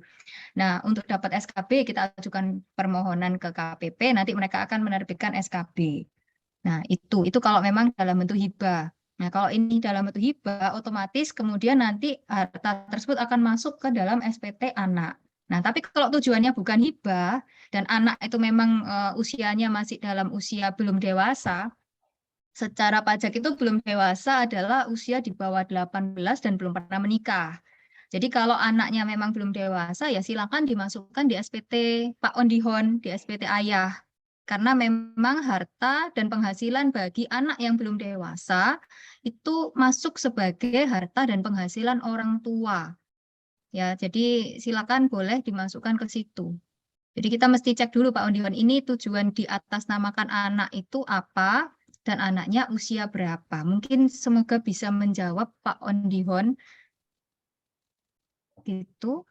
Bapaknya nggak ada Ya, Kak mungkin Andre. kalau Pak Ondihon tidak menanggapi, mungkin kita bisa lanjutkan ke pertanyaan Pak Hans ya, karena ini agak mirip. Tapi kalau Pak Hans ini sepertinya yang dihibahkan adalah bukan waris ya Pak ya, karena kalau waris itu sifatnya sudah nggak ada, baru diwariskan. Tapi kalau hibah, pemberi hibahnya masih ada. Ya, jadi kalau Pak Hans ini kasusnya adalah yang dihibahkan uang tunainya, Bu. Jadi setelah menjual rumah, uangnya yang dihibahkan ke anak, untuk kemudian anaknya itu membeli properti lain ya, memberi aset lain. Ya.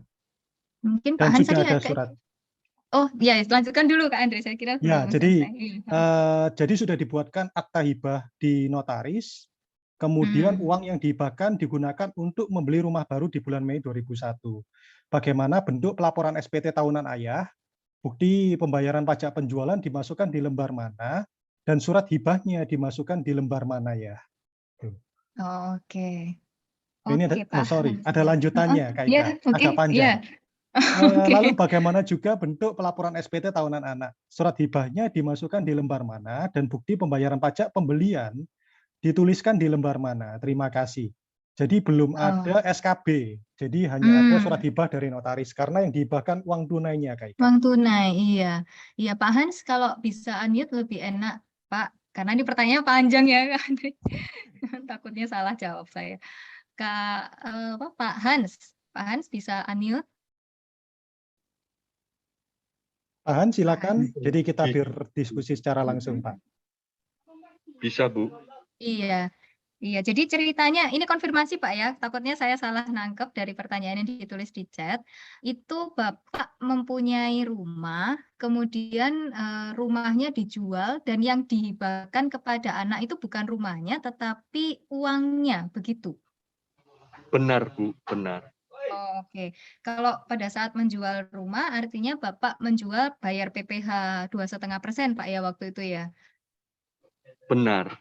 Oh, oke. Jadi harusnya pada saat penjualan pajak-pajaknya sudah beres, Pak. Jadi ketika uang Bapak terima, lalu Bapak bikin surat hibah, hibahnya hibah uang ya dari notaris kepada anak, itu artinya tidak perlu SKB, Bapak.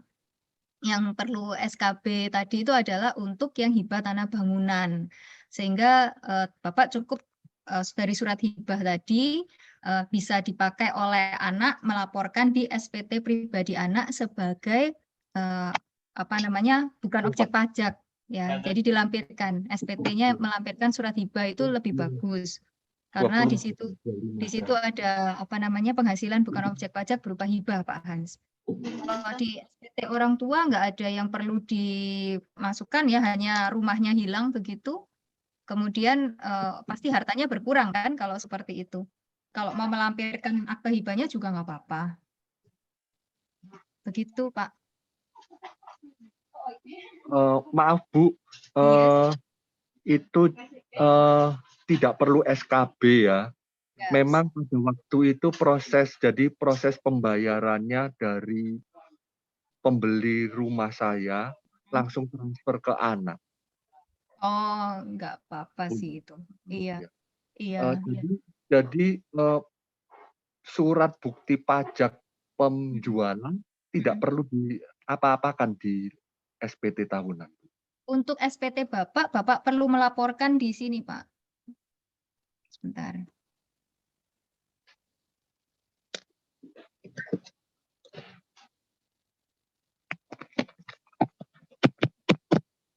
Nah, di bagian ini, di bagian 1770S lampiran 2, di bagian 7, yang pengalihan hak atas tanah dan atau bangunan. Jadi ketika tahun Bapak melakukan pengalihan tanah bangunan itu kan Bapak sudah bayar pajak finalnya. Nah, masukkan di sini. Masukkan di sini. Harga jualnya berapa, PPh-nya berapa, lalu bukti bayar PPh-nya Bapak lampirkan sebagai pendukung SPT. Tapi kayaknya SPT 1770S itu yang terakhir, itu yang waktu saya kemarin sudah masukkan sih SPT 1770S. Itu tidak ada kolom upload lampiran. Jadi kalau SPT Bapak 1770S rasanya nggak perlu melampirin apa-apa, cukup masukkan aja di sini harga pengaliannya, PPh-nya. Gitu. Yang di nomor 7, Pak. Nomor 7. Iya, nomor 7 bagian A, jadi 1770S2, bagian A nomor 7, yang pengalihan hak atas tanah dan atau bangunan. Hak atas tanah dan bangunan. Ini diisi apa ya, Bu? Harga jual. Jadi Bapak kan bayar PPh 2,5%. 2,5% dari harga pengalihan kan. Nah, yang dimasukkan di sini adalah dasar pengenaan pajak, yaitu harga pengalihannya. Lalu yang di PPh terutang itu 2,5% dari harga pengalihan. Jadi persis sama dengan SSP yang Bapak bayar. Gitu. Yang 2,5%-nya yang nomor berapa, Bu? Maaf, ini kecil dari handphone saya. Oh, sorry ya. Di nomor 7 Pak sama. Di nomor 7 ini ada 2 kolom. Kolom pertama itu DPP, kolom kedua itu PPh. Oh iya, maaf. Yang kelihatan ya, Pak ya. Yang situ. Ya. Kali ke 2%-nya. Pokoknya kalau itu saja, Bu. Kenapa? Untuk pajak penjualannya hanya di sini saja lapornya. Iya, jadi kalau kita ada pengalihan tanah bangunan, pokoknya ketika aset berupa tanah bangunan kita yang semula ada, di tahun lalu ada, terus tahun depannya menjadi nggak ada, itu perhatikan yang di sini harus ada isinya. Di bagian A nomor 7 ini kita harus ada isinya. Kalau sampai nggak ada isinya itu ya biasanya disurati. Gitu, biasanya disurati. Nanti daripada kita repot balesi kan Pak, dibenerin aja SPT-nya. Dibuat bener gitu loh. Gitu. Surat hibahnya nggak usah diapa-apakan. Surat hibah kalau di SPT Bapak nggak perlu diapa-apakan. Di SPT anak, nanti SPT anak masukkan di bagian ini. Nah, ini sebentar. Nah, ini bagian B nomor 1. Bagian B nomor 1. Ya, kalau anak sama-sama karyawan ya, Pak. Karena kan nggak tahu saya SPT-nya anak itu 1770 atau 1770S. Kalau SPT-nya kayak Bapak 1770S, nanti masuk di bagian B nomor 1. Bantuan, sumbangan atau hibah. Nilainya di sini. Hibah. Oh, masuk di situ jumlah hibah. Iya. Tidak usah dilampirkan juga suratnya. Nah, harusnya sih biasanya kami lampirkan, Pak. Tapi terakhir ya, di e-form PDF yang 1770S, itu tidak ada menu lampiran. Jadi, kalau SPT-nya anak Bapak juga 1770S, ya bukan karena kita nggak mau lampirkan, ya karena memang tidak ada menu untuk melampirkan. Oh, gitu. Kalau yang 1771 ada ya, Bu? 1771 untuk badan, Bapak, untuk Oh, perusahaan. 1770 saja yang ada. 1770 saja ada. 1770 itu kan yang paling komprehensif ya. Itu Iya. ada menu lampiran. Yang enggak ada Oh, tuh 1770 SM iya. sederhana. Kalau ada dilampirkan ya, Bu ya. Yes, Lalu pajak pembeliannya, Bu. Pajak pembeliannya kan bukan anak Bapak ya. Iya. Yang beli tanah bangunan kan pihak lain. Bukan. Yang beli anak saya yang bangunan baru. Oh, tapi maksud saya itu kan dia membangun dengan uang yang Bapak hibahkan. Tidak beli baru, beli lagi. Oh, dia beli aset lain. Ya, kalau beli aset lain BPHTB ya. Kalau beli aset itu di sini tidak ada yang perlu dimasukkan kecuali masukkan di bagian harta, Pak. Sebentar. Nah, masukkan di harta langsung di sini. Masuk di sebelah sini. Iya, hartanya nambah, ya. Ya, harta. Masuk di harta. Jadi jadi anak ini hanya ada hibah tadi, terus muncul jadi harta, sudah tahu langsung ya, Bu ya.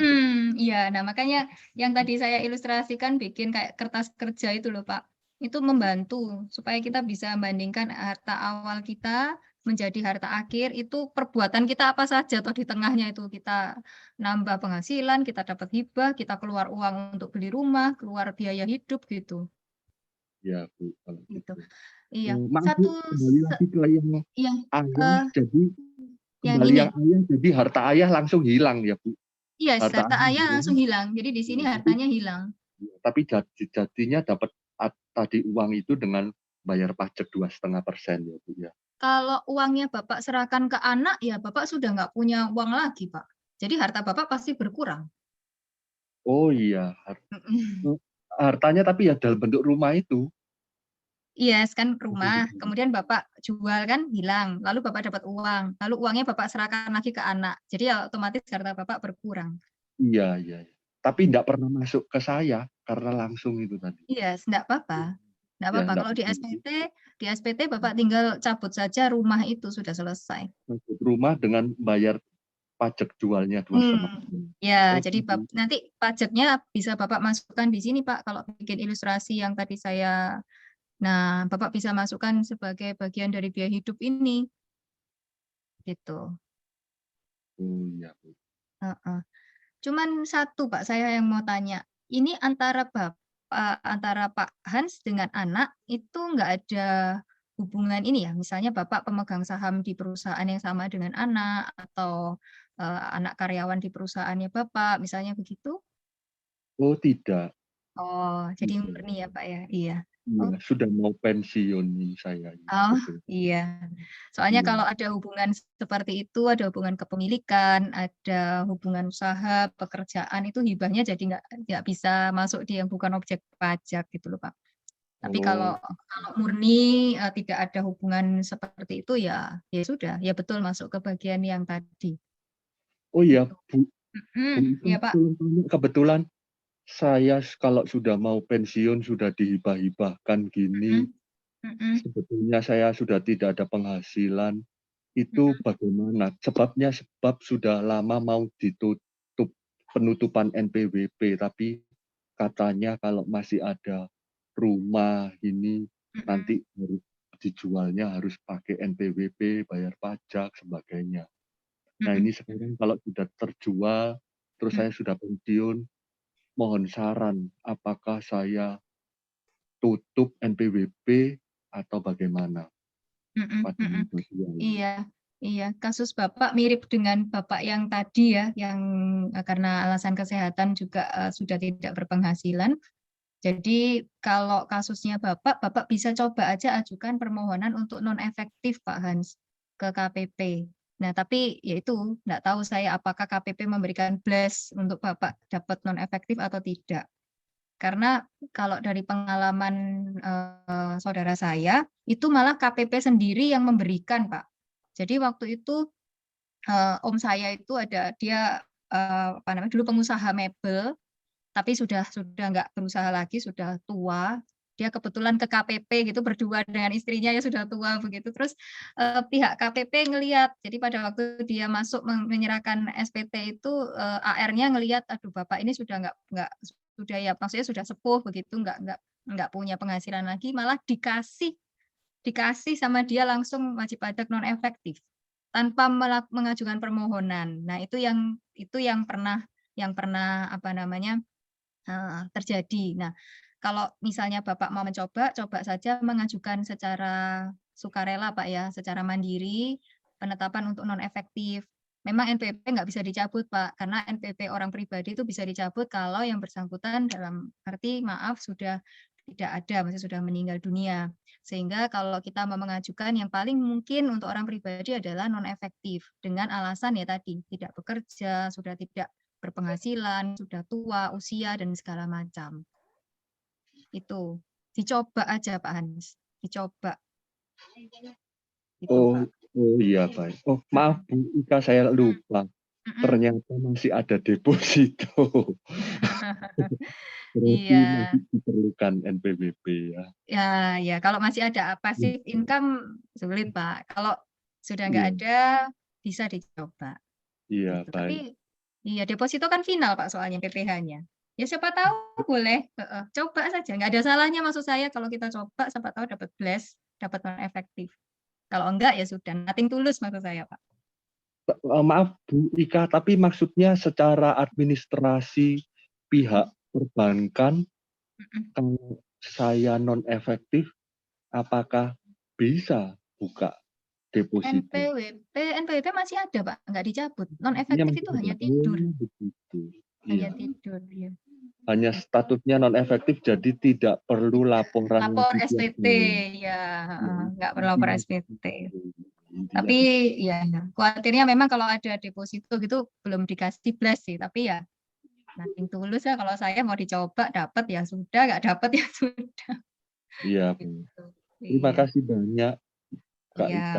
Ika. Ya, sehat-sehat Pak Hans.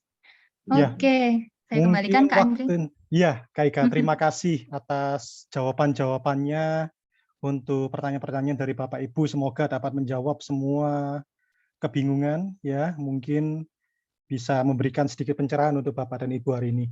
Baik, Bapak Ibu, mohon maaf waktu kita di breakout room sudah habis. Sekarang sudah jam 11.48, jadi kita harus kembali ke room utama. Jadi Bapak Ibu bisa klik leave room yang ada di pojok kanan bawah dan kembali ke dan klik menu leave breakout room. Jadi Bapak Ibu akan otomatis kembali ke room utama. Jadi kita akan melanjutkan acara kita di room utama. Oke, terima kasih Kak Ika Francisca menjadi moderator, menjadi fasilitator hari ini, dan terima kasih untuk partisipasi Bapak Ibu sekalian. Terima kasih. Thank you Kak Andre. Ya, terima kasih Kak Ika Francisca, luar biasa. Baik, Bapak Ibu bisa silakan kembali ke room utama.